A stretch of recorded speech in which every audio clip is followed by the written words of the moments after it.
రేవంత్కు Harvard పట్టా వచ్చిందట. ఎన్నేళ్ళు చదివితే వచ్చింది? 2 రోజులు క్లాసులు వింటే పట్టా వచ్చింది. మాకు కూడా ఇస్తే బాగుంటుండే. కెనడీ స్కూల్ సర్టిఫికేట్ అందుకున్న ముఖ్యమంత్రి హోదాలో తొలి వ్యక్తిగా రికార్డ్. తోటి విద్యార్థుల నుంచి పాఠాలు నేర్చుకున్న ఎక్స్లో రేవంత్ రెడ్డి.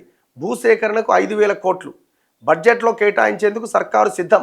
భూములు సేకరించాకే ప్రాజెక్టు పనులు చేపట్టాలన్న ముఖ్యమంత్రి ఆదేశాలతో కేటాయింపు. మళ్ళా పేద ప్రజల భూములు తీసుకోవాలా, ప్రాజెక్టు పేర్లతోటి వాళ్ళని మొత్తం బీకార్లను చేయాలి. ఆ ప్రక్రియ. ఇప్పుడు ఈ హార్వర్డ్ పట్టా గురించి మనం మాట్లాడితే ఇది ఏందనుకుంటున్నారు? 21వ శతాబ్దంలో నాయకుడు అంటే 2000 సంవత్సరం నుంచి 2100 మధ్య కాలాన్ని మనం 21వ శతాబ్దం అంటున్నాం. ఆ కాలంలో నాయకుడు ఎట్లా ఉండాలన్న దాని మీద పాఠాలట.